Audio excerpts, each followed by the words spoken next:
시간에 제가 맡은 주제는 지층과 화석에 관한 내용입니다.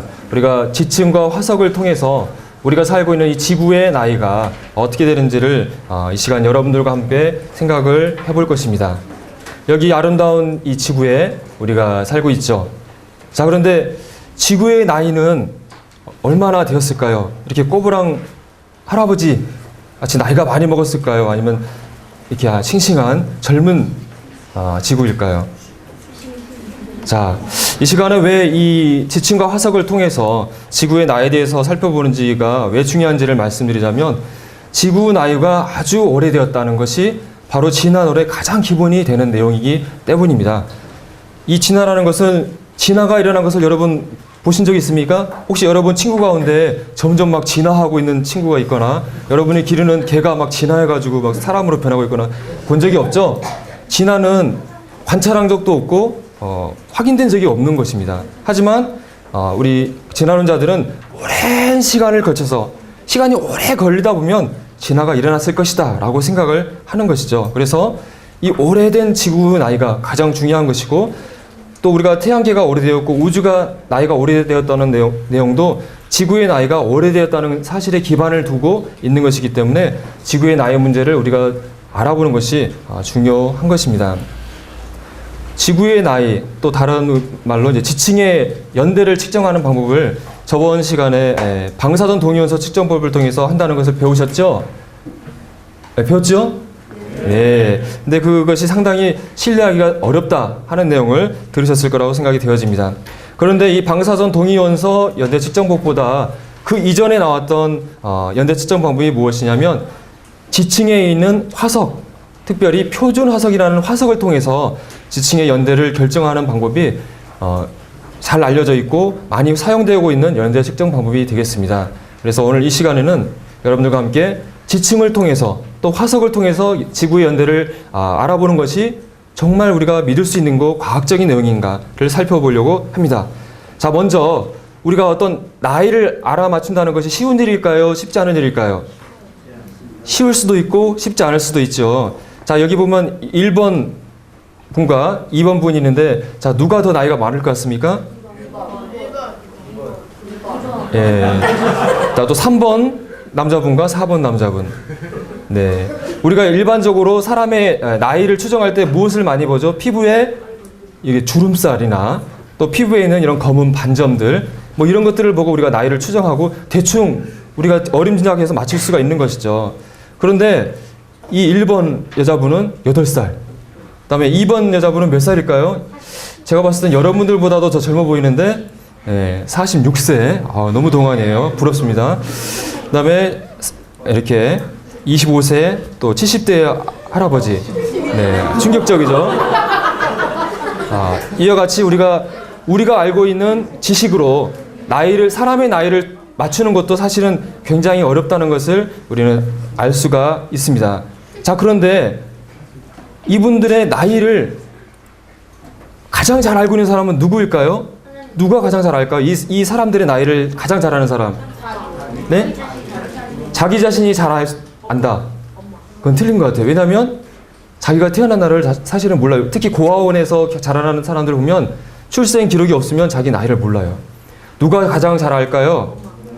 그 아이가 태어난 것을 본 사람, 바로 부모님, 엄마가 가장 잘 알겠죠.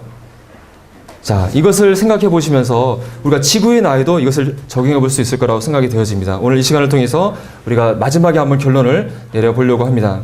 자, 우리가 지구의 나이를 알아보는 데 있어서, 사람의 나이를 알아보는 데 있어서 주름살, 또 피부에 있는 이런 반점 같은 걸 본다고 그랬는데, 지구에도 나이를 알아볼 수 있는 그런 주름살과 비슷한 게 있어요. 여기 보면 땅에 이 절벽이 보이는데, 이 절벽에 이런 주름살처럼 보이는 이것을 무엇이라고 하죠? 지층이라고 얘기하죠. 앞 시간에도 얘기했지만 지구의 75%가 이와 같은 퇴적층으로 되어 있고, 이와 같이 떡가래처럼 이런 쌓여있는 지층들을 우리는 쉽게 발견할 수 있습니다. 이것을 우리의 피부의 주름살과 같은 걸로 생각하면 될 것 같아요. 또 이 지층 안에는 또 무엇이 발견되죠? 또 화석들이 발견이 되어집니다. 그래서 오늘 이 시간에는 지구의 나이를 유추해 볼 수 있는 이 지층과 이 화석은 과연 언제 또 어떻게 만들어졌을까에 대해서 생각해 보는 것이 오늘 이 시간의 주제가 되겠습니다. 이 두 가지를 지층에 대해서 또 화석에 대해서 생각하는 두 가지 의견이 있을 것입니다. 하나는 사람의 생각, 즉 우리가 학교에서 배우는 진화론을 통해서 생각하는 것이 있을 것이고, 또 하나는 이 우주와 지구를 만드신 창조주 하나님이 주신 성경을 통해서 바라보는 시각이 있을 것입니다. 그래서 진화론은 어떻게 우리에게 말해주고 있습니까? 우주가 150억 년 전에 만들어졌고, 또 계속 우주가 진화하면서 지구가 46억 년 전에 만들어졌다. 또 시간이 지나면서 생명체들이 만들어졌다고 얘기하고 있습니다. 하지만 성경을 통해서 바라보는 시각은 어떻습니까? 하나님께서 6일 만에 하나님의 말씀으로 우주와 지구를 창조하셨고, 그렇기 때문에 지구와 우주의 나이는 약 6천 년 정도밖에 짧은 시간을 갖고 있지 않다라고 보는 것이죠. 또 이 현재 우리가 바라보고 있는 이 지구는 앞에서 바로 배웠던 노아 홍수라는 전 지구적인 사건, 이걸 어려운 말로 대격변의 사건이 일어났고, 그것으로 인해서 현재 우리가 살고 있는 지구의 모양이 되었다고 보는 것이 성경적인 시각이 될 것입니다. 자, 그러면 우리가 학교에서 배우는 바로 진화론에서 가르치는 지층이 어떻게 만들어졌는지에 대한 이론을 살펴보겠습니다. 우리가 이것을 어려운 말로 동일과정설이라고 합니다. 혹시 들어보셨어요? 아직 안 들어보셨나요? 이것을 말한 사람은 허튼과 라이라는 분이 1800년대에 얘기를 했습니다. 이분들이 얘기한 건 무엇이냐면 동일과정, 그러니까 현재와 과거는 틀리지 않고 똑같은 과정을 반복하고 있다고 얘기하는 것이 주된 내용이 되겠습니다. 그래서 지금 우리 현재 살고 있는 지구에서 일어나는 침식과 퇴적과 운반, 이러한 일들이 과거에도 동일하게 일어났다. 그래서 지금같이 이런 지층이 하나씩 쌓이기 위해서는 아주 오랜 시간이 필요하다. 그래서 대략적으로 약 30cm의 퇴적층이 만들어지기 위해서는 약 5,000년의 시간이 흘린다라고 추정을 하고 있습니다. 그래서 우리가 보이는 이 떡가루처럼 보이는 이 지층들은 아주 오래된 시간을 통해서 만들어졌다라고 얘기를 하는 것이죠. 그래서 이 지구가 아주 오래됐다는 이 생각은 다윈에게 영향을 끼쳤고, 지구가 이렇게 오래됐다고 한다면 지구상의 생명체가 진화할 수 있겠다 하는 생각을 다윈에게 주었던 것입니다. 네, 지층이 만들어지는 과정을 무식도로 보여주고 있는데, 이런 강을 통해서 진흙, 모래 같은 것들이 깎여서 운반이 되어지고, 이것이 이런 바다에 쌓이게 되고, 또 그 위에 계속 쌓이다 보면서 아래에 있는 지층이 다져지게 되고, 그러면서 이와 같은 지층이 아주 오랜 시간을 거쳐서 만들어졌다. 이것이 지층이 만들어지는 진화론에서 얘기하는, 또 동일과정설에서 얘기하는 이론이 되겠습니다. 여러분, 이것은 배웠죠? 이렇게 지층이 만들어진다는 것은 여러분이 과학 시간에서 배운 걸로 알고 있습니다. 이분이 라일이라는 분인데, 이런 분들이 지구는 과거나 현재나 동일한 과정을 통해서 만들어졌기 때문에 지구는 아주 오래되었다는 이야기를 하였습니다. 자, 그런데 이분들이 이 동일과정설이라는 이론을 만들어내는 그 마음속에 어떤 생각을 품고 있는지를 알 수 있는 자료가 있는데, 이 성경 속에 나와 있는 노아의 홍수 이 사건을 모세의 기록 밖으로, 바로 성경 밖으로 몰아내야 한다는 그런 마음이 있었다는 것이죠. 즉, 이 이론을 만들어낸 데에는 바로 성경과 하나님에 대한 반대하는 마음이 있었고, 이 성경을 거짓으로 만들기 위해서 이 동일과정설이라는 이론을 만들어냈다는 것을 기억을 해야 할 것 같습니다. 자, 동일과정설, 아주 그럴듯한 이론처럼 들립니다. 하지만 우리가 생각해 볼 점이 있는데, 자, 여러분, 바른 과학, 올바른 과학, 좋은 과학은 어떤 과학일까요? 어떠한 자료가 있다고 한다면 이 자료들을 모아서 이 자료를 분석하고, 이 자료를 분석한 다음에 최종적으로 마지막 결론을 내리는 것이 올바른 과학이겠죠. 그렇죠? 네. 그런데 동일과정설의 문제는 무엇입니까? 동일과정설은 이 과정을 거꾸로 얘기를 하는 거예요. 원칙을 먼저 세워요. 즉, 동일과정. 과거나 현재는 동일했다라는 원칙을 먼저 세워놓고, 이 원칙에 맞춰서 지구에 있는 모든 것들을 자료를 분석한다는 문제점을 가지고 있다는 것입니다. 자, 이 동일과정설에 의해서 지층이 쌓여졌다는 것에 기반을 두어서 우리가 학교를 통해서 배우게 되는 것이, 바로 대표적인 것이 이 지질주상도라는 것입니다. 이 지질주상도라는 것은 무엇이냐면, 지구를 이렇게 시루떡처럼 딱 잘라보면은 단면들이 나오겠죠. 그런데 이 단면들을 층층을 살펴보게 되면 여러 화석들이 발견되어지는데 화석들이 발견되어지고 가장 위에 있는 지층은 가장 최근의 것이고 가장 밑에 있는 지층은 어때요? 아주 오래됐다는 생각을 갖고 있는 것이죠. 그래서 이 지질 주상도라는 것은 가장 밑에는 아주 오래된 지층이 있고 위로 올라갈수록 점점 오래된 최근에 지층이 있다는 그런 생각하에 만들어진 것입니다. 그래서 캄브리아기부터 시작해서 페룬기까지가 고생대라고 하는 것이고 그 다음에 트리이아스기와 백악기가 중생대 또 신생대 이런 식으로 구분이 되어 있고 총 캄브리아기 외에 12개의 지층이 있습니다. 여러분이 잘 아는 공룡은 어느 시대일까요? 예, 우리 주라기 공원이란 영화가 있었죠. 바로 공룡이 발견되는 시기가 주라기 시기라고 하기 때문에 그렇습니다. 그래서 여기 1억 년에서 2억 년대에 주라기가 있었는데 이와 같이 이 지구를 덮고 있는 이 땅을 잘라서 보게 되면 이와 같이 지구의 연대 순서대로 시간 순서대로 지층이 이루어져 있다고 얘기하는 것입니다. 그리고 그 시대에 살았던 화석들이 발견이 된다라고 하는 것이 지질 주상도의 개념입니다. 이것을 여러분 교과서에나 또 어떤 박물관 같은 데서 많이 보았었죠? 네, 보았을 것입니다. 자, 그러면 동일 과정설이 사실이고 정말 지구가 오랜 시간을 거쳐서 지층이 밑에서부터 차곡차곡 쌓였고 또 그 시대에 살았던 동물들이 죽어서 화석으로 남았다고 한다면 정말 지구상에 이런 이와 같은 모습의 지질 주상도가 존재할까요? 존재하지 않을까요? 어떨 것 같아요? 정말 사실이라면 존재해야지 맞는 거죠. 그렇겠죠? 네. 그런데 실제로 지구를 전체를 연구를 해보게 되면 여기에 나와 있는 12개의 층으로 되어져 있는 지질 주상도는 실제로 발견이 됐을까요? 발견이 되지 않았을까요? 발견이 된 적이 없어요. 지구상에 있는 지층의 80% 이상이 여기에 나온 12개 층 중에서 3개 이상의 지층을 가지고 있지 않고 대부분이 하나의 시대나 두세 개의 층밖에 존재하지 않는다는 것이 현재 지구의 지표의 현실이라는 것입니다. 여기 보면은 에볼루션이라는 진화라는 교과서에서마저도 지질 시대를 완전하게 연속적으로 보여주는 것은 지구상에 없다라고 밝히고 있는 것입니다. 자, 그럼 여러분 마음속에 궁금증이 생길지 모르겠어요. 아니, 지구상에 이런 시대선으로 있는 지질 주상도라는 것은 발견된 적이 없다고 한다면 어떻게 이것이 만들어졌느냐?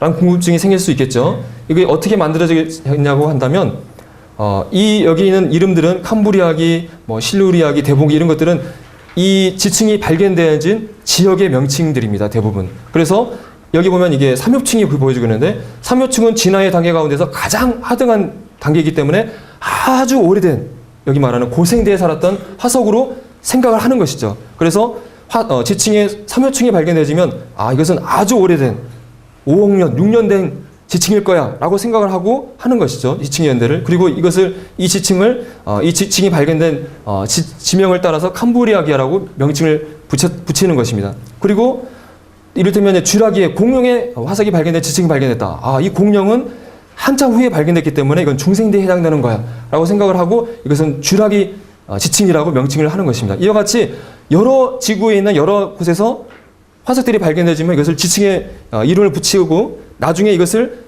진화론적인 시각에서 하등한 것부터 점점 발달한 거로 이 지층을 짜집기 위해서 만들어 놓은 것이 지질 주상도라는 것입니다. 그래서 이 지질 주상도라는 것은 실제로 존재하는 것이 아니라 어디에 존재하겠습니까? 책에 존재하는 거예요. 실제로 존재하지 않지만 진화하는 자들의 머릿속에서 또 교과서에서 실려있는 것이라는 것입니다. 이 사실을 기억을 하시고요. 자, 다시 한번 지질 주상도가 어떤 것인지 살펴보겠습니다. 그래서 앞에서 말한 대로 여러 지역에서 발견되어지는 각각의 지층들을 시기들을 전부 모아가지고 쌓아놓게 되면 160km가 넘는다 그래요. 자, 그럼 여러분 혹시 지구의 지각이 두께가 얼마인지 혹시 아는 분 있어요? 지구의 지각의 두께. 예? 예. 지구의 지각의 두께가 약 48km 정도 된다고 그래요. 그리고 그 가운데서도 퇴적암의 두께는 24km밖에 되지 않는다고 그래요. 그러면 지질 주상도가 정말 쌓아놓으면 160km가 된다고 한다는데 그렇다면 이 지질 주상도가 정말 실제로 존재한다는 걸 의미하는 거예요? 아니면은 이것은 머릿속에 존재하는 허구라는 거예요? 그렇죠. 그 다음에 또 결층의 문제라는 것인데, 이 지질주상도는 시간의 순서를 따라서 지층이 차곡차곡 쌓여 있어야 되는데 층들이 갑자기 사라져 버리고 중간에 비어있는 층들이 실제로 발견이 되는 것입니다. 이런 것들은 설명이 어렵다는 것이죠. 그리고 또 더욱 놀라운 것은 젊은 지층, 최근의 지층이 오래됐다는 지층보다 위에 있지 않고 밑에 있는 순서가 뒤바뀌어 있는 것이 세계 곳곳에서 발견이 되어지고 있다는 것입니다. 또 발견되면 안 되는 화석들, 발견되면 안 되는 발자국들이 발견이 되고 있다는 것입니다. 이런 것들을 살펴봤을 때 이 지질주성도라는 것은 이것이 지질주성도가 실제로 지구상에 존재해서 있다고 얘기한 것이 아니라 진화론자들의 머리 가운데, 사고 가운데서 진화가 일어났고 지구가 오래되었다면 이런 것이 있을 것이라는 생각 가운데서 만들어진 허구라는 것을 우리는 알 수가 있는 것입니다. 자, 여러분, 지구상에서 이런 이 지구의 단면을 가장 많이 볼 수 있는 어디일 것 같습니까? 미국에 있는데요. 미국의 애리조나 주에 있고요. 라스베가스 옆에 있네요. 여기가 어디일 것 같습니까? 혹시 아시는 분 있어요? 네, 그랜드 캐년이죠. 그랜드 캐년을 가면 이와 같이 정말 멋진 계곡이 펼쳐져 있습니다. 길이가 446km. 우리 경부고속도로보다도 길이가 더 길고 넓이가 넓은 곳은 30km가 된다고 하고 깊이가 가장 깊은 곳은 1.8km. 지리산이 그냥 쏙 거의 들어가는 그런 어마어마한 규모의 협곡이 있습니다. 자, 이곳을 가면은 이 지구의 단면을 우리가 잘 볼 수가 있겠죠? 그러겠죠? 자, 네, 그랜드 캐년을 가서 지층을 분석해 보면 이와 같은 형태를 볼 수 있다고 합니다. 자, 그랜드 캐년에서 얼마나 많은 지층을 우리가 볼 수 있을 것 같아요? 실제로 살펴보게 되면 우리가 지질주성도를 크게 세 개로 나누면 고생대, 중생대, 신생대로 이렇게 말할 수 있겠는데 중생대와 신생대는 존재하지 않습니다. 고생대만 존재하는데 고생대 가운데서도 여기 보시면 실루리아기, 오르도비스기가 사라진 캄브리아기 위에 바로 대봉기가 존재하는 이와 같이 불안정한 형태의 지층을 그랜드 캐년은 보여주고 있다고 하는 것입니다. 지구상에서 가장 지층의 모습을 잘 보여주는 그랜드 캐년이 바로 이와 같은 모습을 보여주고 있는 것이 지질주상도의 실체라는 것입니다. 그럼 그랜드 캐년만 그런 것이냐? 또 미국에 이런 아주 유명한 협곡들이 있는 국립공원들이 있는데 여기 보면 그랜드 캐년은 이 고생대의 지층들이 존재하는 걸 볼 수 있고 그 옆에 있는 다른 곳에 있는 시온 국립공원에서는 중생대의 일부, 또 다른 데들도 중생대와 신생대의 일부, 이와 같이 지층의 일부분만을 보여주고 있는 것이 사실이고 또 지구상의 대부분은 지층이 하나나 두세 개밖에 보여지지 않고 있다는 것이 사실이라는 것입니다. 그리고 앞에서 그랜드 캐년에서 두 개의 층이 중간에 싹 사라졌다고 했는데 이것을 어려운 말로 결층, 비어있는 층이다 라고 이렇게 얘기를 하고 있습니다. 과학자들은 이것을 어떻게 설명을 하냐면 그 기간에는 이 지층이 육지로 올라와서 더 이상 퇴적이 일어나지 않고 오랜 기간 동안 침식이 일어나는 시기라고 해석을 합니다. 그리고 그것이 다시 물속으로 들어가서 다시 퇴적이 일어났다라고 이렇게 설명을 하고 있는데요. 근데 이러한 설명이 맞는다고 한다면 오랜 침식으로 인해서 그 지층의 침식의 흔적들이, 파여있는 흔적들이 관찰이 되어야 하겠죠. 하지만 이 캄브리아기와 대봉기의 경계면을 보게 되면 침식의 흔적이 전혀 없이 완전하게 평평한 경기만을 관찰하게 된다고 하는 것입니다. 그 말은 무엇입니까? 이런 해석들이 적절하지 않다는 것이죠. 그래서 동일과정설을 통해서 우리가 보는 이런 지층이 만들어진 것을 설명하는 것이 설명하는 데서 문제점이 되어지는 것은 퇴적과 침식을 오랜 시간을 거쳐서 반복했다 한다면 이 지층들 사이에 이와 같은 침식의 흔적들, 즉 요철명들이 관찰이 되어져야 되는데 실제로 관찰되어지는 지층들은 완전히 평평한 이런 요철의 흔적이 전혀 없이 지층이 관찰되어진다고 한다는 것입니다. 그렇다면 이 지구상에 관찰되는 이 지층들은 오랜 시간을 거쳐서 쌓여진 것이 아니라 뭔가 다른 방법에 의해서 쌓여졌다는 것을 우리에게 생각하게 하는 것이죠. 그랜드 캐년의 지층을 보게 되면 이러한 지층들을 자세히 살펴보게 되면 요철의 흔적이 없이 침식의 흔적이 없이 가지런하게 평형선을 이루고 있는 것을 잘 볼 수 있다고 하는 것입니다. 그래서 이 지층이 쌓여진 것이 동일 과정설적인 설명으로는 설명이 안 된다는 것을 여러분에게 말씀을 드립니다. 지금까지 여러분들에게 동일 과정설에 의해서 지층이 만들어진 것을 대표적인 예가 지질주상도인데, 이 지질주상도가 실제적으로는 존재하지 않는 것이다. 그리고 지질주상도가 지구상에서 발견되어진 것은 동일 과정설적으로 설명되지 않는다는 것을 말씀을 드렸는데요. 다음에는 화석에 대해서 한번 말씀을 드리겠습니다.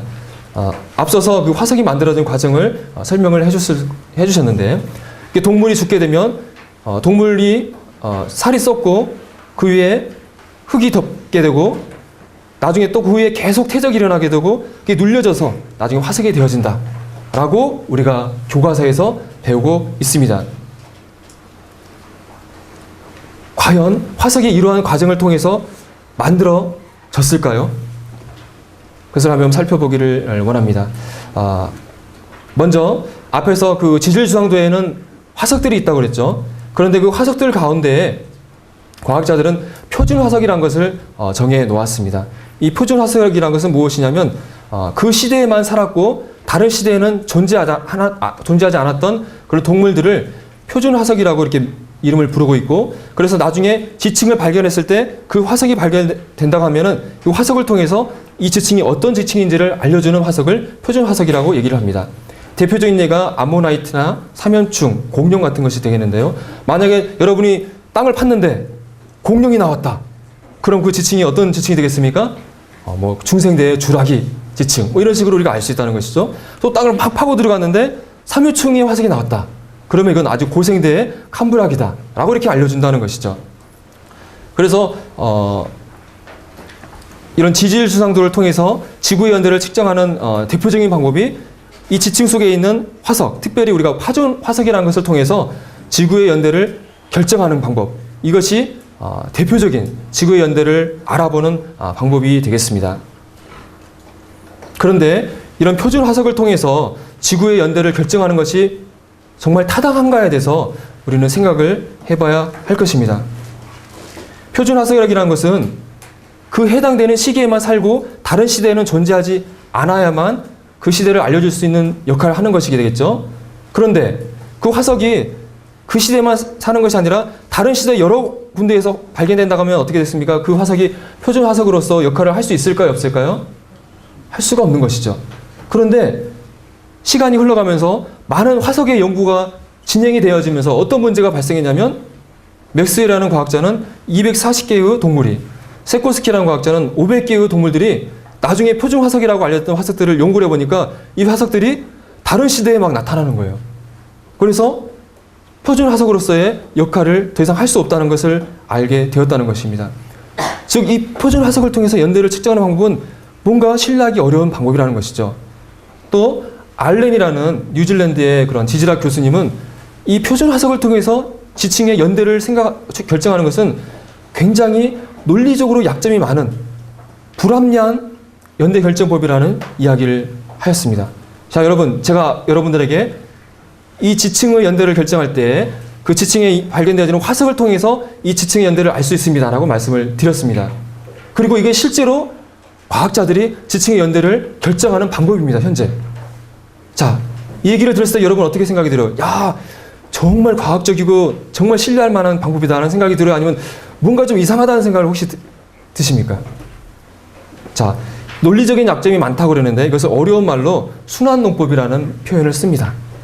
자, 여러분이 이렇게 소풍을 가서 막 땅을 팠는데, 땅을 파다가 이를테면 삼유충의 화석을 발견을 했다고 가정을 해봅시다.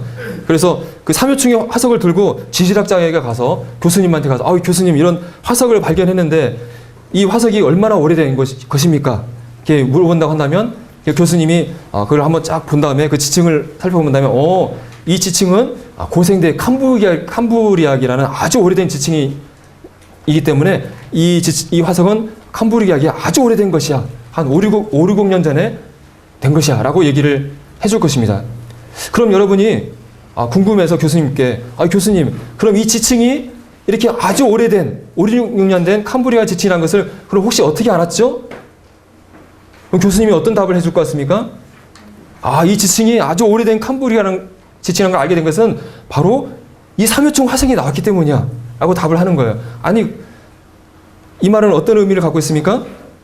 화석과 지층의 연대를 결정하는 것이 어떤 절대적인 연대 측정 방법에 의한 것이 아니라 화석은 지층의 연대를 알려주고 지층은 또 화석의 연대를 결정하는 서로 순환하는 결과를 가져온다는 것이죠. 이것은 논리적으로 맹점이 있는, 약점이 많은 불확실한 방법이라는 것을 우리는 쉽게 생각해 볼 수 있는 것이죠.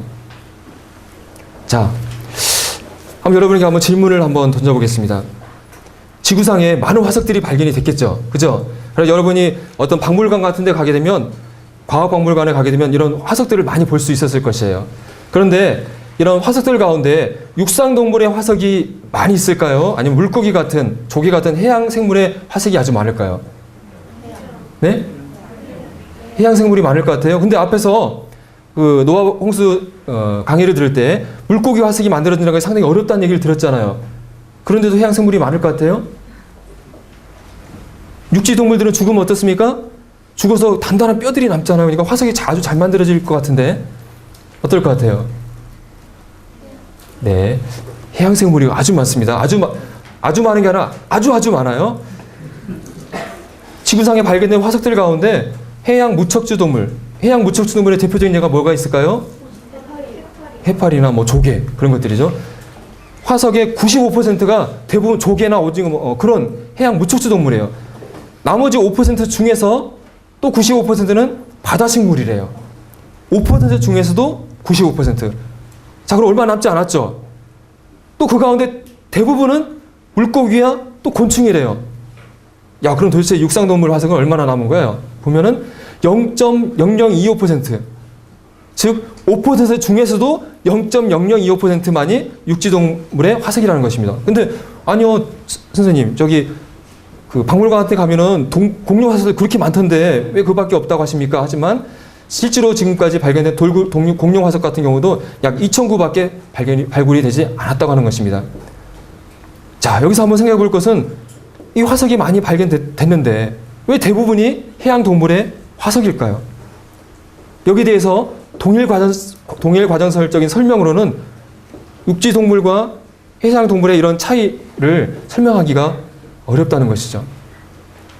앞에서 설명을 했지만 물속에 살고 있는 해양 생물들이 화석이 되는 것이 쉬울까요? 어려울까요? 어렵다는 걸 이미 얘기를 했죠. 왜냐하면 이렇게 죽어서 가라앉고 흙이 덮어서 된다고 생각이 되어지지만 실제로는 이와 같이 부패해서 순식간에 사라져버리기 때문에 물속에 살고 있는 생물체들이 화석이 된다는 것은 굉장히 어려운 일이에요. 그렇다고 한다면 이런 물고기 같은 조개 같은 것들이 화석이 되려면 어떤 일이 일어나야 될까요? 그들이 살아있을 때 이런 흙덩이들이 덮쳐서 거기서 죽고 그것들이 단단히 눌려져서 화석이 될 때 물속에 살고 있는 생명체들이, 물고기들이 화석이 될 수 있다는 것이죠. 즉 격변적 사건, 우리가 이 사건이 무슨 사건이라고 배웠습니까? 바로 노아 홍수 사건. 노아 홍수 사건 때 흙더미들에 의해서 매몰됐을 때 물속에 살고 있는 동물들이 그렇게 많은 수가 화석이 될 수가 있다는 것을 우리는 생각해 볼 수가 있는 것입니다. 앞에서 보았듯이 실제로 발견되어지는 물고기 화석들을 보게 되면 이와 같이 생생히 살아있을 때 그들이 죽었다는 것을 알 수가 있어요. 여기 보시면 금방 떼가지고 집에 가서 불에 구워 먹어도 될 정도로 생생한 모습을 볼 수가 있고, 이것이 죽어서 썩은 물고기가 아니라는 것이죠. 또 이와 같이 어룡인데 아기를 낳고 있다가 죽어서 화석이 된 모습입니다. 이와 같은 것들은 이들이 화석이 됐을 때 죽었던 때가 아니라 살아있을 때 화석이 됐다는 것을 보여주는 것이죠. 또 이런 새우 같은 것이 죽게 되면은 금방 부패되는데 이런 생생한 화석이 있다는 것은 동일 과정설. 물고기가 죽고 그것이 밑에 갈아지고 그게 흙이 하나하나 쌓여서 화석이 됐다는 것으로서는 도저히 설명할 수가 없다고 하는 것입니다. 그리고 또 진화론을 해서 말하는 이 화석에 대해서 얘기하는 것은 이 땅속을 파괴되면은 시간의 순서를 따라서 진화의 단계를 보여주는 전이 화석이 존재할 것이라고 진화론자들은 생각을 하고 있습니다. 그런데 실질적으로는 어떤 결과를 우리는 보게 되냐면 다윈은 이렇게 생각을 했죠. 아주 하등한 단세포 동물에서 이것이 점점 분화해서 나중에 여러 가지 동물들이 나왔다. 진화했다고 얘기를 하는데, 그런데 실질적으로는 진화의 단계를 보여주는 것이 전혀 없다가 순식간에 캄브리아 기해 때 수많은 동물들이 갑자기 나타난다는 것이 관측되는 현상이라는 것입니다. 성캄브리아기에, 이 성부 캄브리아기라는 것은 캄브리아 이전 시대를 말하는데, 성캄브리아 기대는 생물의 흔적이 없다가 캄브리아 시기 때 갑자기 생명체들이 나타나는 것, 이것을 생물학적인 대폭발, 캄브리안 대폭발이라고 이렇게 명칭을 하고 있습니다. 다윈은 자신의 진화론이 맞다고 한다면 이 화석을 통해서 중간 단계 화석들이 많이 발견되기를 바랬지만 다윈의 시대에 중간 단계 화석을 발견할 수가 없었어요. 그래서 고민을 했어요. 하지만 앞으로 이런 중간 단계 화석이 나올 거라는 기대를 했습니다. 그런데 여전히 진화의 단계를 보여주는 중간 단계 화석은 발견이 되지 않고 있습니다. 스티븐 제이 굴드라는 이제 돌아가셨지만 하버드 대학의 유명한 진화론 생물학자가 얘기하기를 중간 단계의 화석의 부재는 지속되며 계속되는 진화에 문제가 되고 있다. 중간 단계를 보여주는 화석은 발견되고 있지 않는 것이 현실이라는 것입니다. 자, 지금까지 여러분들에게 이 지층이 만들어지고 또 화석이 만들어지는 과정을 우리가 학교에서 배우는, 교과서에 배우는 동일 과정설에 대해서 설명을 드렸습니다. 이러한 지질 주성도와 표준 화석에 의해서 연대를 결정하는 것이 신빙성이 낮다는 것을 여러분에게 말씀을 드렸는데요. 자, 그렇다면 우리는 동일 과정설 외에 어떤 과학적인 이론을 생각해 볼 수 있을까요? 이것을 어려운 말로 격변론이라는 이론을 사용하는데요. 바로 성경에 근거를 두고 있는 것입니다. 하나님께서 지구를 약 6천 년 전에 창조하셨다. 그래서 지구의 나이는 짧다. 그리고 지구에 노아 홍수라는 아주 전 지구적인 갑작스러운 변화, 격변의 사건이 일어났다. 그로 인해서 지구상에 이와 같은 지층이 만들어지고 화석이 만들어졌다고 해석하는 것이 격변론이라는 이론이 되겠습니다. 자, 격변론이 무엇인지 쉽게 이해할 수 있는 예를 한번 들어보겠습니다. 자, 여기가 서울에 있는 우면산입니다. 여기에 어떤 아주 유명한 세계적인 지질학자를, 외국에 있는 지질학자를 모시고 가서 이걸 보여드린다 한다면, 여기에 있는 이런 골짜기는 수십만 년을 거쳐서 물이 흘러서 파여서 이런 계곡이 됐을 거라고 해석을 해줄 것입니다. 그런데 여기 이 동네에 살고 있는 꼬마가 그 얘기를 듣고는 어떻게 얘기를 할 것 같습니까? 아저씨, 그건 모르는 소리인데요. 작년에요, 여기에 비가 잔뜩 와가지고 산사태가 나서 순식간에 만들어졌어요. 라고 답변을 듣게 될 것입니다. 여러분, 작년에 이 뉴스 나온 거 봤죠? 산에서 산사태가 나가지고 흙대물들이 순식간에 내려오면서 이러한 골짜기가 만들어졌다는 것이죠. 그래서 이 우면산의 이 골짜기도 동일 과정설로 본다고 한다면 이것이 물이 흘러서 골짜기를 흘러서 흐르고 침식되고 깎여서 수많은 시간을, 수만 년을 걸려서 이게 파였다고 설명을 해야 되지만 실제적인 사실은 어떻습니까? 산사태라는 격변 사건에 의해서 순식간에 만들어졌다. 이것을 설명하는 올바른 설명이잖아요. 바로 이 전 지구적인 현상을 우리가 이 노아 홍수라는 대격변의 사건을 통해서 설명을 하는 것이 바로 격변론이라는 것입니다.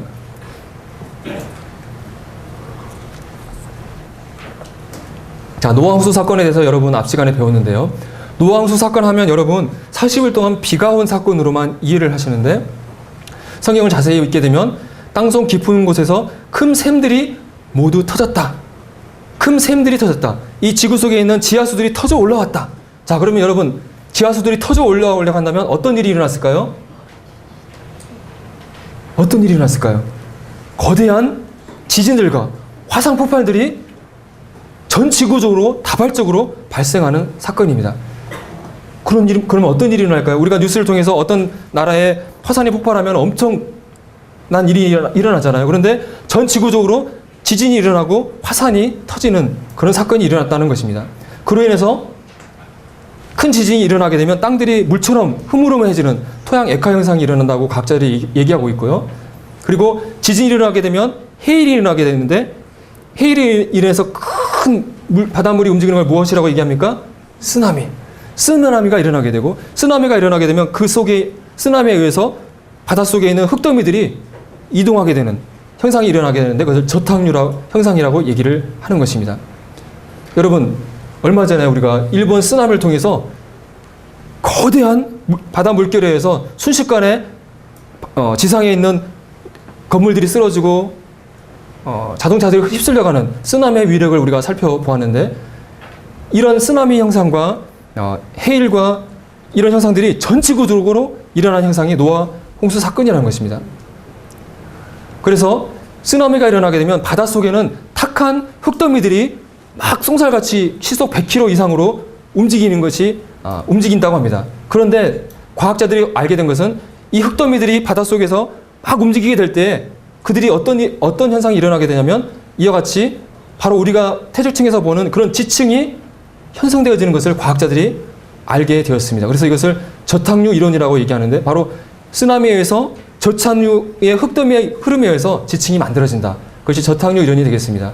그리고 이런 저탁류 이론을 입증하는 실험적인 입증과 또 자연현상에 입증된 것들이 있었는데, 지질학자 보타 울트라는 분이 고운 흙과 굵은 흙을 공중에서 뿌렸을 때 그것들이 떨어지면서 지층이 만들어진 것을 확인해 줬었고, 또 1994년 콜로라도 대학에서는 여러 가지 굵은 모래, 가는 모래 그런 흙더미들을 물속에서 이렇게 흘려보냈을 때 그것들이 흘러가면서 지층이 만들어진 것을 실험적으로 확인을 했습니다. 그리고 1929년 캐나다에서 지진이 일어나면서 지진에 의해서 저탁류가 대서양에 발생했는데 순식간에 1m의 지층이 만들어진 것을 과학자들이 확인을 했고, 1980년도에 미국의 세인트 헬렌스 화산에 폭발하면서 순식간에 지층이 만들어진 것을 과학자들이 확인을 하게 되면서 이런 저착류에 의해서 지층이 만들어지는 것이 가능하다는 것을 지질학자들이 알게 되었다는 것입니다. 자, 버타울프가 자유낙하 실험하는 것을 보여주는 건데, 여러 가지 크기의 흙을 공중에서 뿌리게 되면 이와 같이 굵은 흙과 가는 흙이 동시에 떨어짐에도 불구하고 구분이 되어지면서 지층의 모양이 만들어진 것을 실험적으로 확인을 했습니다. 그리고 콜로라도 대학에서 이 흙더미를 실험실에서 물을 통해서 흘려보내서 가상적으로 실험적으로 저탁류를 만들었을 때 실제로 이 흙더미들이 굴러가면서 지층이 만들어지는 것을 확인을 하는 실험을 했습니다. 그것을 보여주는 동영상이 되겠는데요.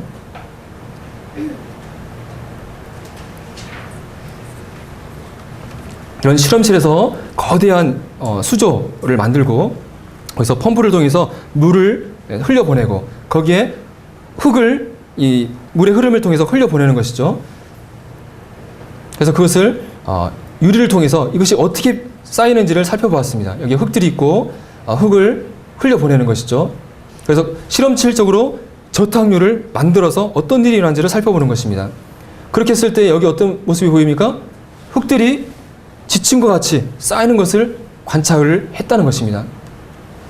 그래서 이것이 왜 이렇게 되는지를 살펴봤더니 흙들이 굴러가면서 가는 흙은 가는 흙끼리, 굵은 흙은 굵은 흙끼리 만나면서 그들이 흘러가면서 지층을 만들어낸다는 것을 알게 되었던 것입니다. 그래서 저탁류가 흘러가게 될 때 이들이 옆으로 흘러가면서 지층을 만들고 그러면서 동시에 수직으로 쌓여가는 것을 실험적으로 확인하면서 노아 홍수가 일어났을 때, 노아 홍수에서 쓰나미가 일어나면서 흙들이 휩쓸려 갔을 때 이러한 지층이 만들어진다는 것을 확인해 주었다는 것입니다. 자, 이것은 세인트 헬렌 화산 폭발의 모습을 보여주고 있는데, 어마어마한 화산 폭발이 일어나면서 산의 4분의 1이 산의 4분의 1이 흙들이 휩쓸려 가면서 이쪽에 휩쓸려 가면서 여기에 지층을 만들어내는데, 여기 보시면 이게 무엇이 보이십니까?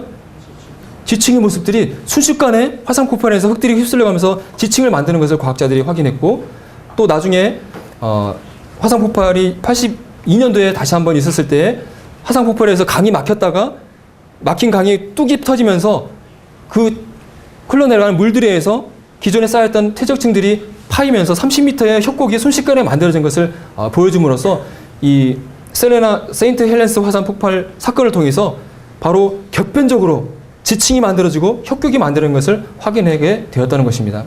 그래서 노아 홍수 사건과 현재의 지층 형성 단계를 보게 되면 하나님이 만드신 최초의 땅이 있고 그 위에 이런 땅이 있는데 홍수가 시작될 때 깊음에 생들이 터지면서 지진과 해일과 쓰나미가 일어나면서 흙들이 지구상을 휩쓸면서 지층이 만들어지게 되고 시간이 흐른 다음에 물들이 가라앉을 때 산들이 오르고 골짜기가 내려갔다고 들으셨죠? 그러면서 지금과 우리의 현재 보는 지층이 만들어지게 되었다고 우리는 아주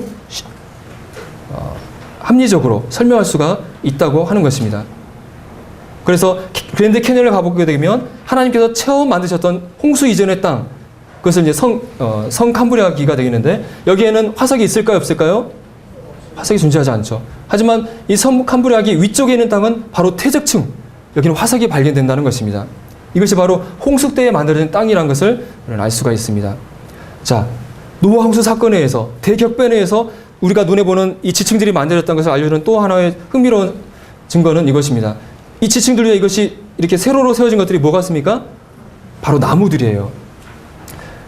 이런 지층들 위에 나무들이 수직으로 세워져 있는 것을 많이 발견할 수가 있어요. 자, 동일 과정설로 이걸 설명하는 것은 어떻게 되겠습니까?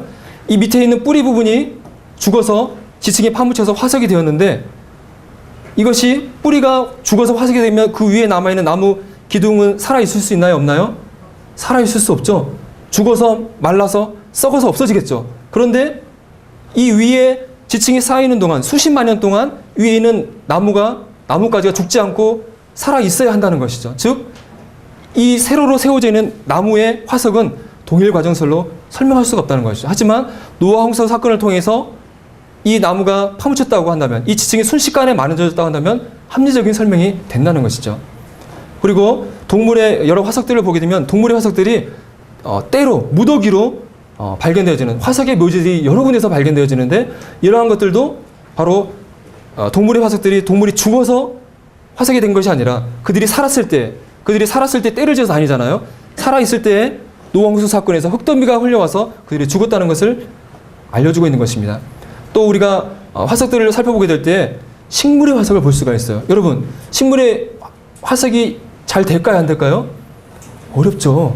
식물이 화석이 되었다는 것은 이것이 순식간에 매몰되어야만 가능하다는 것이죠. 즉 이런 것들도 노아 홍수 사건에 의한 지층 형성으로 잘 설명할 수 있다고 하는 것입니다.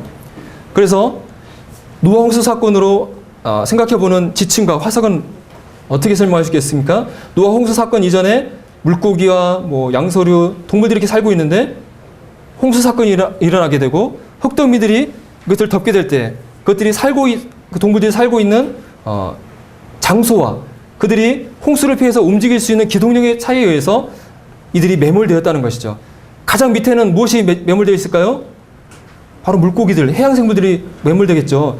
반면에 육지에 살고 있는 포유동물, 그런 것들은 어떨까요? 그들은 홍수를 피해서 막 움직일 수 있고 더군다나 물속에서 이들은 어느 정도 헤엄을 칠 수 있겠죠. 그러니까 그들이 물 위에 동동 떠일 수 있기 때문에 이들이 화석이 되는 것은 굉장히 적은 수가 발견될 것입니다. 그리고 또 화석이 지층의 순서대로 발견되지 않고 여기저기에 발견되는 것도 노아 홍수 사건을 통해서 충분히 우리가 합리적으로 생각해 볼 수 있는 것입니다. 또 흥미로운 사건은 여러분, 공룡이 살고 있는 중생대 백악기에 사람이 만든 망치가 발견되고요. 사람의 손자국이 발견되는 것이 여러분 과연 믿어지십니까? 말이 안 되는 거죠. 진화하는 쪽으로 생각했을 때 또 공룡의 발자국과 사람의 발자국이 같이 발견이 되고 또 심지어는 이 캄브리아기에는 5, 6억 년 된 아주 오래된 지층인데 이 삼유층을 밟고 있는 사람의 신발 자국이 발견이 된다는 것입니다. 이러한 것들을 우리가 진화하는 쪽으로 동일 과정 속으로는 도저히 말이 안 되는 것이지만 이것을 우리가 노아 홍수 사건을 통해서 대격변을 통해서 이러한 우리가 눈에 보이는 지층이 만들어졌다고 한다면 이것은 전혀 이상할 것이 없다고 하는 것입니다. 그래서 최근에는 학자들도 지구가 격변적인 사건에 의해서 빠르게 발생했다는 것들을 받아들이고 있고 지금 현재 이 지구의 지층을 만드는 이론들이 이제 격변론 쪽으로 많이 바뀌고 있는 것이 사실이라고 합니다. 결론을 말씀드리면 동일 과정설에서 얘기하는 지질 주성도와 표준 화석은 신뢰하기가 상당히 부족한, 과학적인 근거가 부족한다는 것을 여러분에게 말씀을 드렸고, 또 최신의 여러 가지 연구들은 지층과 화석이 대형수 사건, 대격변 사건에 의해서 만들어졌음을 알려준다는 것을 여러분들에게 소개를 드렸습니다. 마지막 슬라이드가 되겠는데요. 여러분들에게 사람의 나이를 누가 가장 잘 안다고 그랬죠? 그 아이를 태어나게 한 부모가 가장 잘 아는 것이잖아요. 자, 여러분에게 질문해 보겠습니다. 지구의 나이를 누가 가장 잘 알고 있을까요? 지구를 만드신 창조주 하나님이 가장 잘 알고 계시는 것이죠. 하나님께서 욥에게 말씀하셨습니다. 내가 땅의 기초를 놓을 때 내가 어디 있었느냐? 아는 게 있으면 말해보아라. 바로 하나님은 땅의 기초를 놓으신 분, 바로 지구를 만드신 분입니다. 바로 이 지구를 만드신 그분이 성경을 통해서 우리에게 이 지구의 나이를 알려주고 있다는 것이죠. 자, 불확실한 사람의 축축을 믿는 것이 더 좋은 방법일까요? 아니면 이 지구를 만드신 창조주 하나님의 말씀을 믿는 것이 더 합리적인 것일까요? 여러분은 어떻게 생각하십니까? 오늘 이 시간에 강의를 통해서 여러분이 지나면서 얘기하는 지구의 나이와 또 성경을 통해서 바라보는 지구의 나이에 대해서 말씀을 드렸는데, 여러분이 스스로가 어떤 것이 더 합리적이고 또 과학적인가를 생각해 보시기를 바라면서 오늘 강의를 마치겠습니다. 우리 기도하시면서 마치도록 하겠습니다.